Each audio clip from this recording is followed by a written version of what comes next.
Managing a team of investigators just got easier with TrackOps, the all-in-one case management software. Are you ready to enhance case flows and drive efficiency? TrackOps offers powerful management and coordination tools to streamline workflows and communication, all designed to keep your team synchronized and focused on the task at hand. With TrackOps, you can easily distribute workloads, track individual performance, and ensure deadlines are met. Plus, the TrackOps mobile app allows investigators to access case activities on the go. And the TrackOps video app allows for simple and consistent timestamping, all included at no extra cost. Start streamlining your investigation process today. Visit trackops.com for a free 15-day trial and experience the power of efficient team management. TrackOps, empowering teams, simplifying management. The Campbell Group has teamed up with PI Perspectives to offer listeners top-notch, affordable insurance solutions. Private investigators can get insurance for their business for as low as $305 per year. Apply now at piperspectivesinsurance.com and receive a quote back within 24 hours. Over the past year, our industry has been the target of foreign governments and agencies that have attempted to recruit unsuspecting investigators to gather intelligence or immediate expatriates. PI Perspectives is teaming up with the Federal Bureau of Investigations to get the word out about this ongoing crisis. If you've been contacted by an individual or company that might seem suspicious, please contact the FBI at tips.fbi.gov. You can also contact the New York field office at 212-384-1000 to report suspicious activity in any state. The link is also in the show notes. Even if you completed a job and it still doesn't sit right with you, you can report this activity. The only way to stop this trend is to work together. So let's do it. Do you enjoy our podcast and the guests we bring you? Since 2019, Matt and his team have done their very best to give you amazing shows each week. If you feel like our show has helped you to be a better investigator, or maybe even inspired you to become an investigator, please let us know. We're looking for testimonials. Drop Matt an email with a recorded 20 to 30 seconds of you talking about this podcast. You can also email him something verbal about the website. His email is matthews@satellitepi.com. And if you really feel blessed for having this content, consider supporting Matt and our show by joining Investigators Toolbox. You really have to see version 2.0. And at just 49 cents a day, it's a no-brainer. Now let's jump into this week's episode. Welcome to this week's show. Today, we're joined by Lucas Delgado from Lancas Investigations in Florida. The guys discuss AI and the state of the industry. There's been a lot of chatter about how AI could take away investigative positions and affect your ability to earn a living. It's been a hot topic all over the internet, in every business. This is a great episode, and you definitely want to stay to the end. Let's welcome Lucas Delgado and your host, private investigator, Matt Spaier. Your host. Today, I'm actually happy to have, it's a long time coming, actually, a buddy of mine down in Florida. We've known each other for many, many years. And I don't know why we haven't done an episode yet, but here we are today. So Lucas Delgado, Lancas Investigations. I want to welcome you to the program. How are you? Hey, thanks for having me. And long time coming. Definitely, you put me on the spot for this episode. So I did. I'm very flattered and also in fear right now. So thank you for that, Matt. Man. You're in a safe space. Oh, safe space. Oh, we're good then. We're good. All right. Yeah, and we're going to get into the topic a little bit, but before we do, and today we're going to be talking about AI. We're going to be talking about just technology in general and the risks that we run as investigators of basically finding our livelihood disappearing, and whether or not that's reality or if we need to pivot. But before we get into all that, tell folks who you are, what you do, and how you got into the business. Yeah, thanks. And again, thanks for having me. My name is Lucas Delgado. I'm a private investigator. Been in the business since I was 19. My background is not like many. It's strictly private sector. I eat, sleep, and repeat private investigations. My father was a private investigator in 1994, started an agency, Lancas, with my mother, and again, 94. And that's how we got the name. They mixed my name with my brother's name. And Mhm. I kind of just followed into his footsteps. You know, I saw my dad doing it throughout my life. And again, I just went right behind him and haven't looked back. You know, in the beginning, it was kind of, it was kind of, do I really want to do this? Until Right. I started trying different avenues or different pathways within the private investigations field. And then I found one that I loved and never looked back. Yeah. I mean, listen, you've been around for a bit and have seen some changes, and maybe that's one of the reasons why I asked you to come talk about this stuff. You've just been in the game for a long time. Um, but we have a similar story, right? I'm not law enforcement either, and not by choice. It just kind of happened that way. When I graduated college, nobody was hiring. I mean, it was just the economy wasn't great, and most governmental agencies were on a very strict hiring guideline, if any. I know I was supposed to go work for the Department of Investigation in New York City. They had made a job offer to me, and then they ended up rescinding it when the mayor put a 3-year hiring freeze on. So, you know, it's like stuff happens, and then what do you do, right? How do you make a living? And You you were went to lucky school that you for criminal justice, criminal right? justice. Yeah, yeah. I mean, you were lucky to have the family business. I just had my mother putting want ads, all over the house, with that subtle suggestion to get the heck out of like find a job and move out already. Would you? So, Yeah, um, I was definitely blessed in the sense of having family in the business for sure. I could have yeah, taken a different route, but I did decide on this one. yeah. I think, if I'm not mistaken, from your story, you had family involved when you first started, right? Attorneys, right? Oh, So okay, okay, okay. before I started my business, I worked in-house for an attorney who was like my father's cousin. So I call him an uncle, Oh, but how he's really a awesome. cousin. But yeah, so I worked in-house for a law firm, which is why I focused my business model on servicing that side of the business because I understood it. I had done it in-house for a bit, and it just kind of made sense. But one of the things I really appreciate about you is your entrepreneurship and just how driven you are to doing things, and you've rose up through the ranks. For those who don't know, Lucas is based out of Florida. It's a very big state with a lot of New Yorkers who used to be PIs up here that end up going down there and opening up shop, and just there's a lot of competition out there. Oh, It yeah. is a big state, but you've rose up through the ranks and you've served in state association. So tell folks a little bit about that. Yeah, definitely. So again, like I said, I've been doing this for about 16, 17 years. Actually, I'm 37 now, so I don't know, 17, 18 years. Um, I've done we have offices in South Florida and Central Florida. And we don't really go into the panhandle, but we still do. We still take cases out of state as well. Mm, We get sent out sometimes. I try personally not to leave the state as much anymore. I like being home, so right. I try to stay in my city. I'm actually based in Melbourne, near the where the Rockets go up in Cocoa Beach. Mm, Um, but yeah, I mean, I got involved as a private investigator when I first started. It was just me. I was working under my father, and then he got strokes right after I started and end up leaving his business and going in-house at a law firm. So when he mm, did that, I was like 19, 20 years old. My mother went back to being a paralegal. She's a retired paralegal.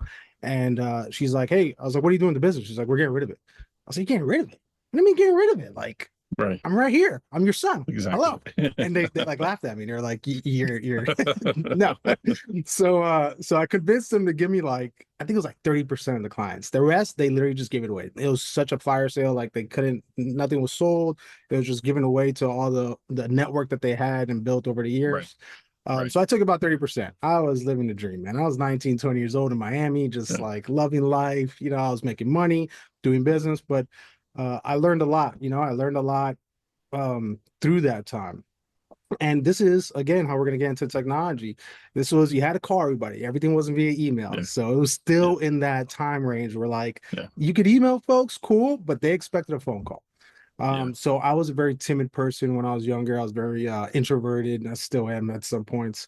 But that made things very difficult. So I took that business and I crashed it in about a year or two and just exploded. That Right. was an experience though that I can never pay to get. No one could ever teach you that. No one could ever explain that Yeah, to you you. got to be a phoenix, man, and just rise above it. And we've all had it. I mean, I same thing. First 6 months, I almost put myself out of business. Oof. Just paying myself like I was some big time CEO when I wasn't. Realizing that you gotta earn money to make money, right? Yeah, Uh, definitely, definitely. and I'd taken a small loan to start, and I was just kind of rifling through and eating all that up. And as a result, I just stopped paying myself for like 6 months. I was just essentially doing work and not drawing a salary, which was very humbling, right? So you talk Yeah. about that, those lessons that you have to learn. And I know, like, for me, when I was in school, like, I wasn't the best writer in math. I wasn't the best math student. Math was definitely not a good subject for me. But when you start, when it's your money, when it's your balance sheet, when it's your P&L, oh my Yeah. goodness, how good are you at math, right? You start Yeah. learning, how that all You learn real works, quick. right? Or when you got to write reports for a living, you learn how to get better at that and to articulate yourself better. And what blows my mind is when I got into college, I had to take a like English 100. Like I couldn't even take 101. Like that's how poor it was. And it was just, I was lazy. It wasn't that I couldn't do it. I was just lazy. Right. So like I had to go through that and do that. And here I am. I've written for so many articles. I've written for magazines. I've written for chapters Books. and books, and Yeah. all that. I've been approached several times. Like, oh, write a book, and no thanks, not for me. But I struggled very early on with that, and that's like one of the skills that you have to kind of build. And it's like, and when we get into the topic of technology and what you can and can't do, now it's like a chat GPT and there you go, off to the races, right? We didn't have that back then. No, Um, no. and And you it's like still, yeah. those skills, you got to develop them, right? So, And I think um, that's the key right there. You just nailed it. right, Like you got to develop the skills. Like yeah, what we went through, you and I, in that description, you'll never be taught that. You can read about it in a book, you'll never feel it. You'll never understand it. You'll never know the consequence until you hit it. And a lot of the yeah, folks listening, they know. They've been through it and they yeah, understand. And that consequence, that failure is a growth opportunity like no other. You can't yeah, go to college, English 100, English 101, 102 right, will never teach you what you learned throughout your experiences. So yeah, and I yeah, bet you're writing better than half the people in that class. But if I don't know, for me, if I went back to English 100 right now, I probably flunk that class because it's yeah, completely different. They want you to do a narrative or an explanatory essay with terrible, five. No, terrible. no, no, that's way different. Well, what's crazy is not only did I get through that English 100 and do whatever, but I got invited to participate in a program in the school. It was a flagship program where there was no testing for any of the classes. It was all based upon papers. So Hmm. now it's like all my grades were not tests, they were actually papers. So like I dove in the other direction and just buried myself in it, and it helps so much, you know. And it was like they were promoting it as like the advanced placement for college at that time. And like that was their program. Like, oh, we're gonna try something different where you don't have to take a test, you just gotta write papers about things. And I was like, okay, challenge accepted, I'll do it. And A little more yeah, subjective, but yeah, all right. I got to be friendly yeah, with the yeah. professor. Got it. No problem. And it was crazy because the professors were still kind of learning how to do it too. And when you were writing papers and it didn't line up with their opinions, like they would give you lesser grades. I remember like having to go advocate for grades. I was like, hey, why did you give me this grade? Like, I thought it was really good. Oh, well, this is what should have been there. It's like, no, man, like I made my argument and I provided reasons why for it, and I should have gotten better. And yeah, I mean, it's that kind of stuff That's happens. funny you But say that though, because yeah, that's a great it's easy to look at them and be like, wow, this guy was like biased and he graded my report according to what he wanted or didn't want. And think about what you write today. Think about what you say outside today. This is the real yeah, world. You say something according to someone else's disbelief or view, you're gonna be treated in that way. Now yeah, we're at a point where we don't care, we're gonna stand by our values. But in the beginning, or maybe even if you did stand by your values, you're losing clients and not understanding why. Whereas like you would have gotten the A+ every single time and go, why am I losing clients? I don't get them. I'm writing exactly what I'm supposed to be writing. Yeah. Yeah, and that's the thing it comes down to, right? We're just reporting on the facts, not on opinions. That's something like, my whole team that works for me, we're always talking about that, you know? And it's like, I don't want conjecture in the report, you Yeah, know? yeah, yeah, yeah. I want facts. I mean, listen, if you want to make a statement about what you believe or how something happened, you better have the facts to back it up to say, it's my belief that it happened this way based upon blah, blah, blah, blah, blah, blah, blah. Okay, Correct. that's good. But to just say like, I got a bad feeling about that guy. He's a skell. Like that's not gonna work for me. No, you no, know? or like and at least you would identify, like you described, like in my opinion, I Right. believe, right? You gotta have that separated, like a surveillance report. They'll put like, yeah, the guy looks like he's not hurt. What? Yeah. Who said that? What Yeah. makes you think the guy doesn't look like he's hurt? Who are you to know that? Yeah. Yeah. That's Yeah. not It's objective. slippery slope. That's Yeah. in my Yeah. opinion, I believe that, right? So Great. Thank you, definitely. Dr. Lucas. Yeah, yeah, right. Yeah, don't ask me about like I don't know, conjunctions and other things that I failed completely in with English. Yeah. But yeah, man, going back to where I started. So I crashed that. That was a great experience, but I still kept Yeah. doing private investigations, still kept doing process service, also Right. executive protection. And when my father was in house, so a few years after, I was still doing the prosecutor investigations. He said, "Hey, why don't you come try this out?" Because I wasn't liking PI work. I was not satisfied with it. Mhm. Not what I expected. So I said, "All right, I'll give it a shot. I'm still going to college, university. I might go into law enforcement." And I always knew I wanted to go private. Um, so when I started doing that with him, I fell in love, and I was like, "This is it. I'm done looking anywhere else. This is what I want to do the rest of my life." And I haven't looked back since. Yeah. But yeah. Yeah. And you rose up through the ranks in your state association, right? You Yeah, with the state association, which if you're listening, man, a lot of people hate on associations. I'm gonna address that right off the bat. I was on the membership committee for years. Um, if you don't put in to the association, you ain't gonna get out. So yeah. if you're sitting there going, how come I'm not getting work from this? And you're not, chiming in, you're not, getting into the listserv, you're not going to the networking events, you're not going to conferences, you ain't gonna get out. Yeah. But yeah, I joined to around 2015, 2016, which is actually where I met Jay. I Mhm. know he was on your podcast as Yeah. well. We're talking about Jay Marin. Yeah. Yep. And I met him, and that was my first time at a conference. Because before that, again, I was solo. I didn't other PIs. I met a PI somewhere, and that was it. Through work, there might be other PIs within a meeting that we're doing at the firm, or adversarial instances or something like that. But really, I didn't know PIs. I didn't network. I Yeah. didn't need to network. I didn't have to do that. At least I thought. And then when I joined the association, I became a member and I started networking. I said, "Hey, I want to get more involved." And I'm so glad I did. I mean, I Yeah. got to meet you and actually create relationships with you. I got to meet and Yeah. create relationships around the entire country with folks that like I don't have to go on Google and be like, "Yeah, let me find someone that can help you or help me Yeah. with this case." And I have no idea who they are, and I don't even know who to ask Yeah. to get verification about who they are.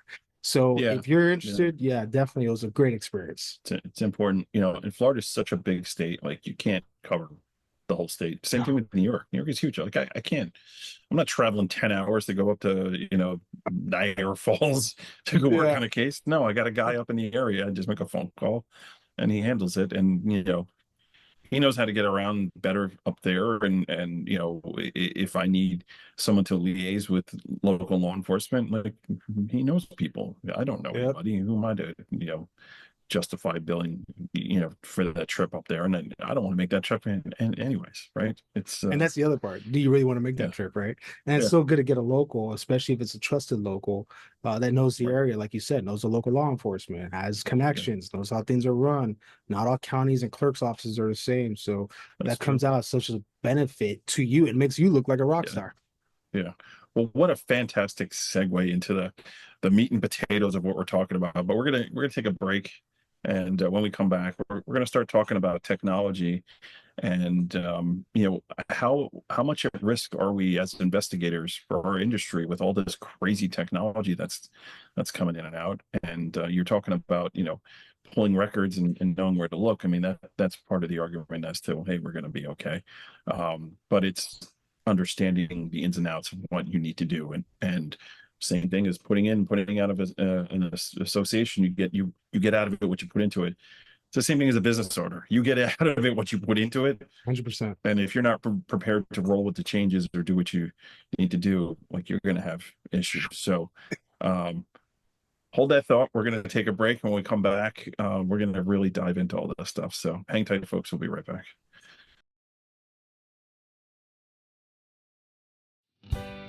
After 4 years of development, Scope Now is proud to announce the release of Grid.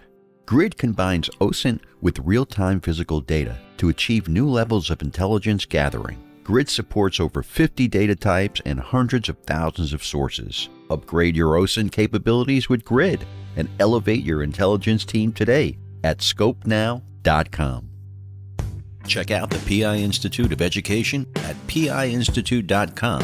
Since 1989, Kelly Riddle has been teaching on subjects such as surveillance, nursing home investigations, insurance fraud, domestic investigations, hidden assets, and accident scene investigations. The PI Institute of Education is a featured learning partner in the investigatorstoolbox.com. So check out the free content on the site, then visit the Institute for more great savings on additional classes. Are you drowning in fees with your current provider? IRB Search offers the highest quality data at the most competitive prices. Founded by investigators for investigators, IRB is tailored specifically toward helping you close your cases. We're currently offering PI Perspective listeners an exclusive 30-day free trial of our system. So simply go to irbsearch.com and apply using the promo code PIP30 to claim this promotion. Satellite Investigations has launched its new website full of great new content. Matt and his team have released some great, informative blogs. Make sure you log into LinkedIn and follow Satellite Investigations for the latest content. And welcome back to PI Perspectives. This is Matt Spaier, your host. Today, we are hanging out with our Floridian friend. I can't even say it. I'm tripping over my own words, but Lucas Delgado. Welcome back to the program. Hey, thanks. Good to be back. And from 5 minutes ago. Yeah. Hey, speaking of Floridian, Matt, you're in New York. When are you moving down here? Never. 19 never. You're one of the few, man. You're one of the few. I'm very blessed to have married a Latina that has no interest in being down in Florida. Which That's is rare. fantastic. Yeah, we love.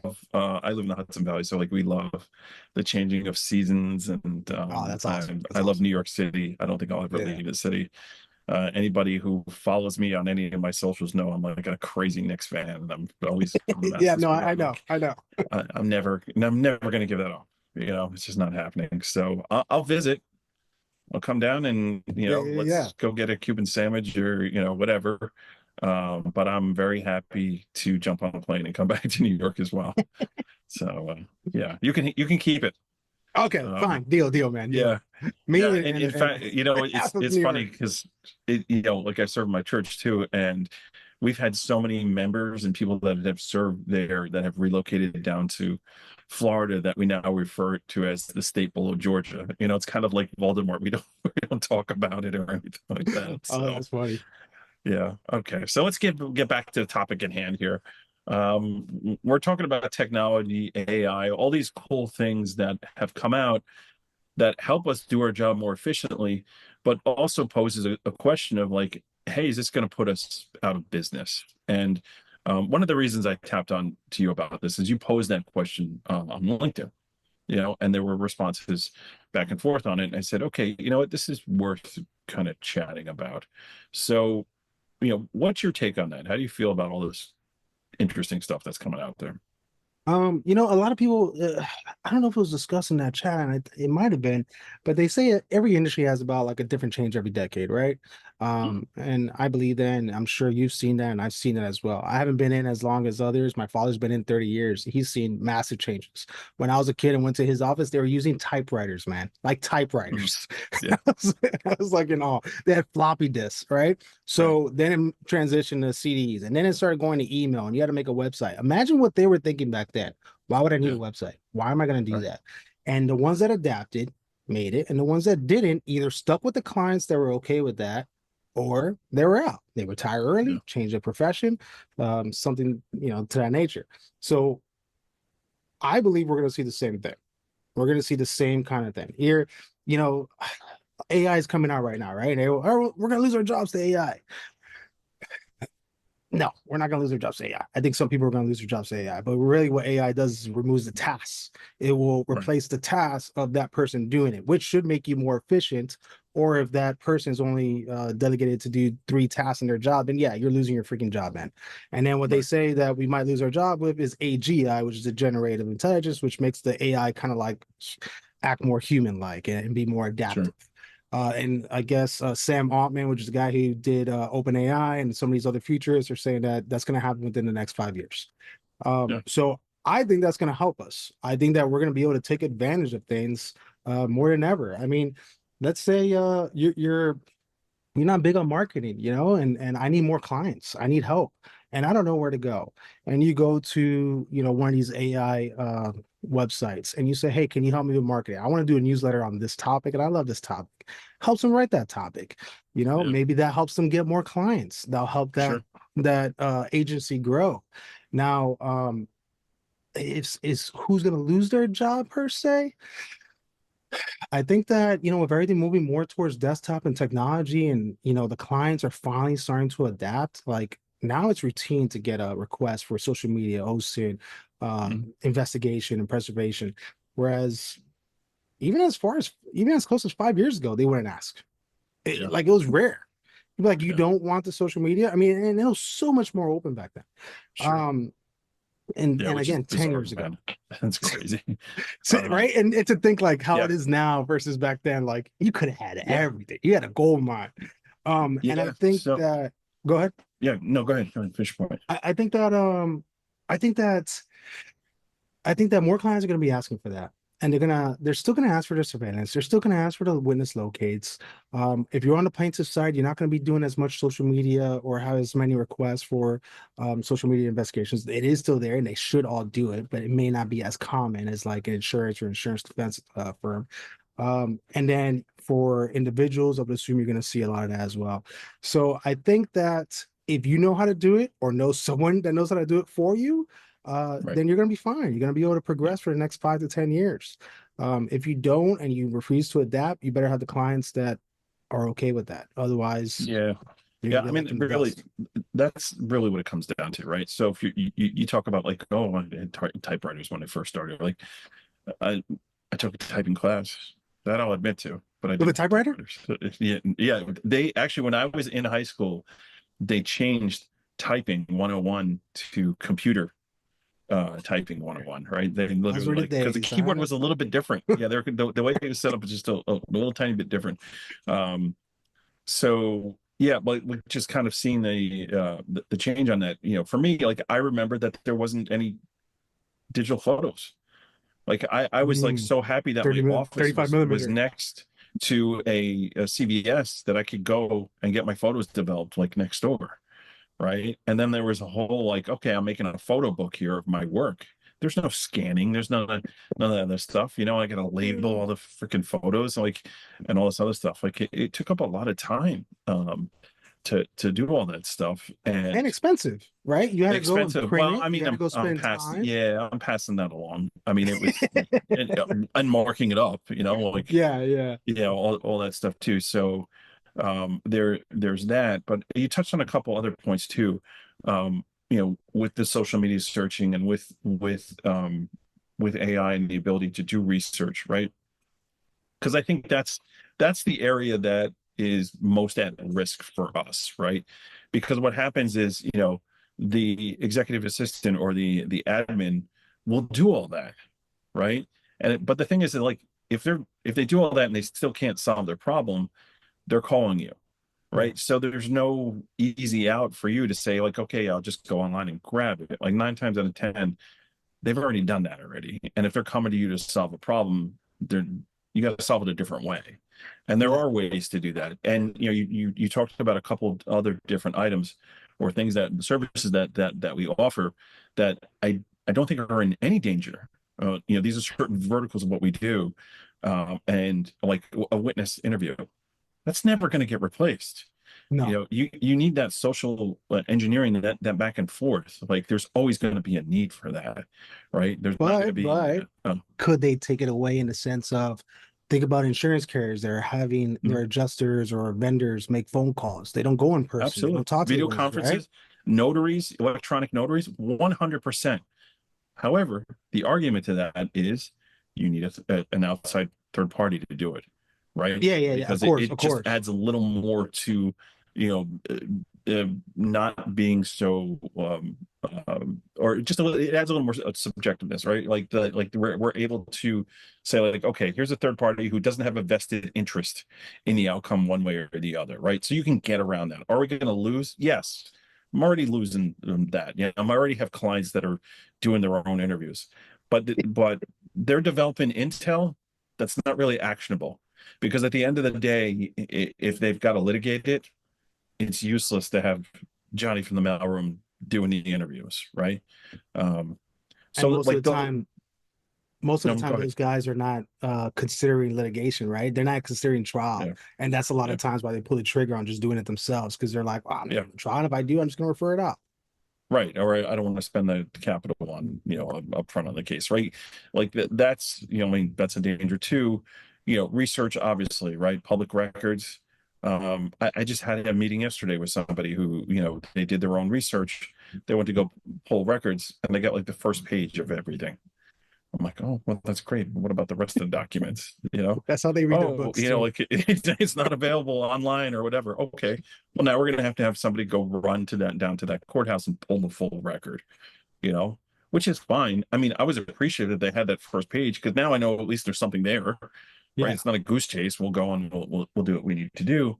But you do get that. You'll see like there are keyboard warriors that are kind of doing their own little thing first, which has its pluses and minuses to that, right?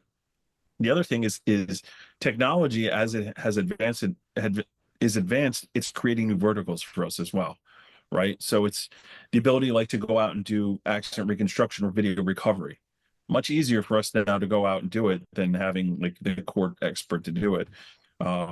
A lot of times you've got a 30-day window on recovering video, and they don't even know how much the value of the case, right? So I have some firms that like, even before we get a declaration of how much this policy is worth, this person's injured enough, they've met the threshold of this is potentially a big case, just spend the money and go out and have your guys go look for video. Yeah. And in a city like New York City, 75% of the time we're going to find a camera either in a bodega or law enforcement or whatever, and having the ability to recover those images, being familiar with the software and how to download it is like, that's a pivot that we made, and it's such a great vertical for the types of services that we offer now and what we do, that nobody was doing that 6 or 7 years ago. Just they weren't around. It wasn't worth it, right? It wasn't as common, definitely. And then to think too, No. where's it going to be 10 years from now, right? So like, let's say you went to go get camera footage, there 30 days is the common, right? And I think McDonald's was like 7 days, and some of these guys would do 2 to, some will do 2 weeks. With the cloud space getting bigger, with technology improving, yeah, the quality of the camera is going to get bigger, but so is the cloud space. So maybe 30 days turns to 6 months, 6 months turns to a year. I know It's some very true. Yeah. companies will do 6 months. So now that extends, hey, we can actually go and get footage. I just got this case from 4 months ago, and let's go canvas anyway. What if they do have a 6 month retention policy? And then also to think too, let's say we don't know where AI is going, right? So like you mentioned, people from the law firm are going to try to do things themselves. Right. I believe that insurance is going to want to cut costs as fast as possible, and law firms are going to try to cut costs as fast as possible, which means cut out the middleman, cut out the processor, cut out the PI, just get rid of it as often as they can to reduce their costs and spending. Now, if they send their paralegal to do the canvas, or maybe there's some kind of digital way of requesting it, and they get the footage, and who's to say AI doesn't have a device or a method, or there isn't some kind of software that can analyze the video and say, hey, found it. Hey, we were looking for slip and falls for the past 6 months. Put it through the AI system that looks for any slip and fall or any potential spills in the whole entire camera footage and all the clips it picks up. Yeah. They're already doing that with YouTube videos. There's Yeah. AI stuff that can analyze a YouTube video and give you summaries and things like that. And Mhm. same with interviews. Hey, we got an interview. Boom, they can pop it into their system and do an interview. Now the PI is just sitting there going, "Well, shoot, I didn't even know that existed." Well, Right. if you did, then you can, like you said, vertical. Hey, by the way, I got Yeah. this other offering here, and Yep. we can, help you out and make things a little bit more transition smoother. Yeah, so it's why like conferences are so important, and paying attention to what's going on in our industry, listening to podcasts, Yeah. participating on LinkedIn, because LinkedIn is like tons of like articles and stuff that people like to post, and just taking the time to you know just keep abreast as to what's going on here, and understanding like when you have to pivot and how you have to pivot. And like I'm not afraid at all of going out of business. Like, it doesn't concern me, not one bit. It doesn't, because I'm almost 20 years in, and I've developed my relationships, and I know like my guys are my guys, my firms, like they want me to do it. They want the trained eye. They want my team, to go and do things, and it's worth it to them to spend the money on it. And I think there's also a lack of trust in technology. Like, oh, Yes. it's kind of cool, but this feels a little dirty. I just don't have 100% confidence in what it's telling me. I think we're still in that period of this journey that technology is taking us on. It's like, trust but verify. We're not quite there yet, right? And that's like our job, isn't it? And Right. I mean, to think like the AI, there's the famous case where the lawyer put in the case law and ended up being made up by the AI. You're not verifying, and a lot of folks are also considering like, hey, I can put in my surveillance notes and make a report. I can put in my notes from this interview or my assessment of this property and put it into this AI and write a report better than Matt could in English 100, right? Yeah, But man. if you don't Nice. go if you don't go through it Terrible. and verify it, then you're not being the investigator you should be. You're not being the professional you should be. So as long as you're doing things like that to help you progress and utilize it to be more effective and good for your client, good for you and your business. But then also, are you using the version that has SOC what is it, SOC 2? I think that the SOC 2 new certification. Yeah. yeah, I think GPT-4 has it, so does Mhm. Crosstracks, for example. Mhm. Yep. So I think that if you're using the things to keep your stuff secure as well, then you're Yep. being ethical about your work Sure. product as well. So versus Yeah. like, oh, I'm gonna put it into the system, just take out the name John and Yep. it'll be fine. Or who Yeah. cares? It's just a Yeah. database. What does it matter? It does matter. It does Yeah. matter. Yeah. Track ops is SOC 2 certified too. So like all Back the ops? case Okay. management, yeah, everybody's caught up to that. They're all understanding the importance of that, like protecting your data, right? Which is, it's part of our conversation here, and understanding all of these data breaches that are out there too, and how to take advantage of that, and understand that that's part of our game as well, right?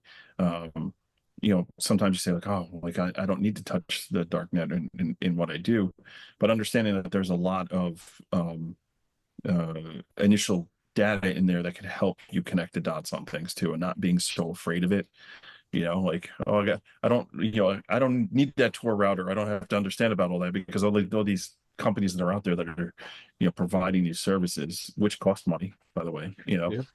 which is why another reason our bills are going up, Yeah. right All along with across. everything else. Costs go up. You have to raise your bills for it. And I guess being very good at what you do is important as well. Like, Yeah, yeah, 100%. known as like the person that specializes in this particular area. And in our industry, there's so many things that you can do, but being able to specialize in a certain area, like that's another thing I think it protects you from the avalanche of technology that we're being hit with, is having specialization, right? Yeah, I And think definitely you yeah, need that niche, right? So you can and the actually ability to pivot when you need to, right? So uh, and don't I be think that gets specialized harder in, as in something that's people got are it in the right. industry longer, right? That becomes a little bit Yeah. more difficult to pivot. Like, hey, I've been doing this. This is how it's been done. Well, if you're Yeah. they got that mindset, that's fine. And I don't think that you need to know how to dig into the dark web per se. I don't think you need to be an expert in that. I think you need to know that it's possible. I think you need to Mhm. know folks who can do it so you can Yep. utilize it.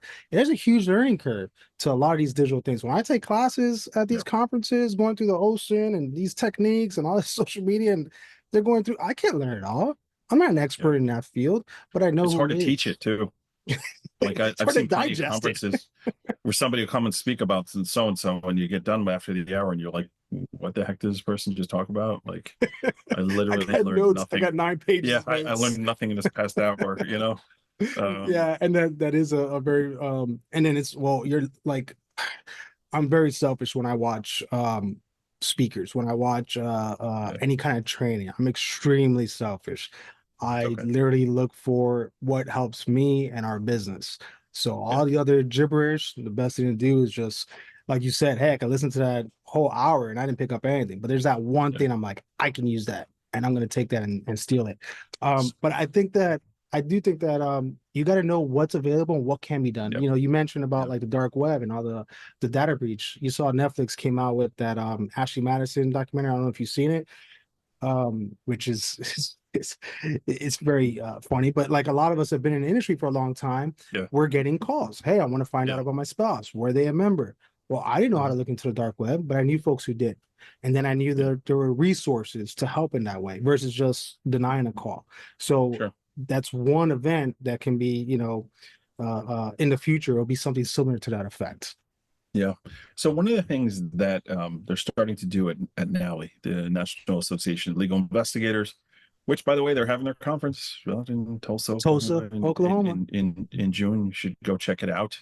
But one of the things they're doing at their conferences, which I think is just absolutely fantastic, is they're setting aside intentionally times to do a roundtable, they're not even telling you what the topic is. They're leaving it open. If you look at the agenda, it just says based upon material, that is being spoken about that particular day, right? And what happens is you get 100 or so people there that are now invited to participate, small groups, groups of like 10, and just have discussions about certain things. So I like participated in the one in January, down in Florida, that Yeah, I was wonderful with you. state.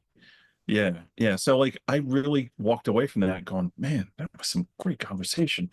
Because here are people, yeah, they're friends of mine. I know these people, but I don't really know what they do. I know they're That's so investigators. I'm an true. That's so investigator, they're an true. investigator, but I really don't understand what they do, who their clients are, right? And when you get in a small environment like that and you start having discussion, this is how I handle this thing. Oh, I had this thing, I had a trouble doing this. How would you have solved that, right? And just, man, I got to the point I was like, oh, this is only an hour, man. I could do 2 hours of this. Oh, This is all day, great. every Like day. this is just what it's like. This is worth its weight in gold to Mhm. just have those discussions where it's not that, okay, I'm now going to read off my slides from this presentation, right? Because you get that sometimes too, where Yeah, you'll get a yeah, speaker come up and there's just no engagement, man. It's like I yeah. really, or they're just, not all of us are gifted speakers. I got some And you just, ADHD, man. I can't keep yeah, focused, bro. Like it's well, like a hard. squirrel. So, Yeah, this is squirrel summer. Um, but but they started doing that, and it's been now a couple conferences that they've done it, and I'm just like, oh, please keep doing this, man. This is it's so phenomenal. good. It's Yeah. phenomenal. And one of the things that, like how you mentioned, like, hey, I walked away like, and it, like, wow. Um, I brought up a topic in one of the roundtables. Like you said, you don't really know exactly what your relationships with these folks are. Like, the private investigators, but you don't know exactly what they do Yeah. per se. But we also don't see them in their element. And Nolly is an association of elite professionals, period. Like you go to a Nolly event, you will feel it, you will see it. Wait a And second. Are they that, sponsoring this episode? yeah, right. I They're need gonna be like, hey, to. what's going on here? I need to George call gonna get all George. I excited need for some sure. money. So, but I will say, like, whenever you're around a group of professionals, and you could do this yourself, whoever's listening, you Yeah. can grab 2 or 3 other PIs. You'd be surprised. As much as you think you know things, you will Yeah. always hear something different, always hear something of value, especially from true professionals. Yeah. Yeah. And it's the newer people that are out there, that the ones that benefit the most, just kind of understanding that This is the thing that technology will never replace. Correct. You It's could the ask work ChatGPT, experience, but real life experience, right? Like AI is never going to replace that. The how to do something is never going to be replaced. No matter what. I mean, you can ask a question, hey Siri, how do I pull this record? Okay, they'll tell you. But what happens when they tell you to call this number or send this email and nobody's responding to it? yeah, and I Right. think that they're gonna try to do. I think the bigger companies, like I said, the insurance or corporations or bigger law firms, they're gonna try to implement technology, and I think it will affect, though, man. I think it will affect jobs. I think a lot of people Yeah. will not be able to succeed as a private investigator. I think a lot of people will lose their job as a private investigator because it's gonna affect a small portion. I really do think so. If they have an automated AI or AGI voice asking a group of questions, and then if they answer this, if then that, to witnesses to a car accident all across the United States, some people are going to lose their job. I mean, Yeah. like you said, hey, you're comfortable, we're comfortable. I love these are opportunities if you're in the business for a while. Right now, we're hitting an economic downturn. These are amazing opportunities in this profession. Yeah. So like Matt said, if you get to take an advantage, like you said, if you get to take advantage of a niche and really hone in on that and be Yeah. able to pivot, man, you can really use this to take advantage of it. Yeah. Don't be afraid of it. You know, Yeah. Embrace it, understand it, it's there. Learn how to use it. I should probably use it more than I do. I don't really Same use it. here. I'm guilty, Yeah, man. Same I'm here. guilty.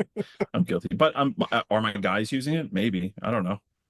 I'm not asking, But if I see a don't ask, don't training tell. though, I take advantage of a training, and maybe they're yeah, you should ask them like, Yeah. the report's been looking a little Yeah, how'd you wordy. get so good at report writing? Very verbose, my friend. Yeah, No, I there's think a lot of meat in that there. yeah, I think it's gonna affect people. Gary Yeah, Vaynerchuk, right? Gary V. He always says like back in the day, people thought the internet was a fad or was gonna go yeah. away, or like they didn't need a website. That's Who unheard does of this today. Al Gore guy think he is? You know? Hey, when you create something that big. Yeah, right.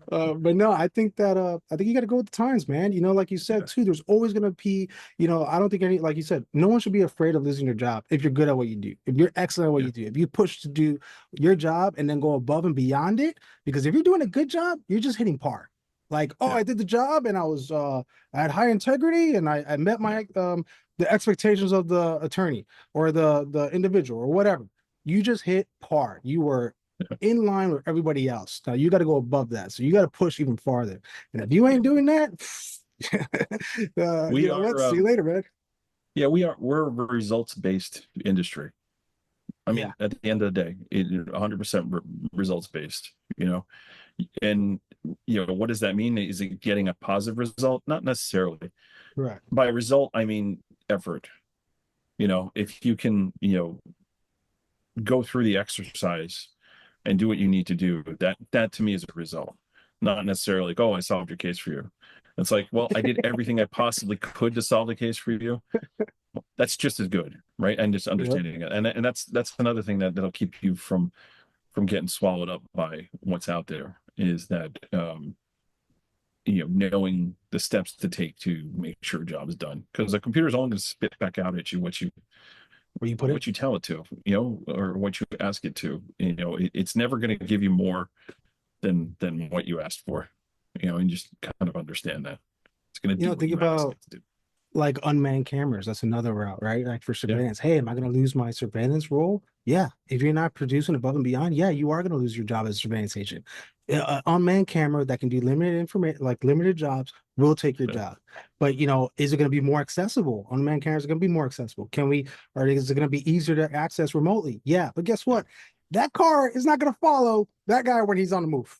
So they Yeah, and need just not somebody. understanding that, is that camera going to replace you? It could, if you don't understand to learn how to use that camera as part of your arsenal, Exactly right? right. That's the answer to Exactly that. right.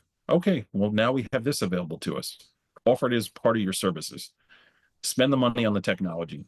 Buy the camera, or rent it, or Like you whatever said, it is. verticals, right? Yeah, Other and just ways to kind of make money off the same job you're doing. kind of understand it. It's like, okay, well, now this is the suite of services that I offer, right? Don't lose it out to somebody else.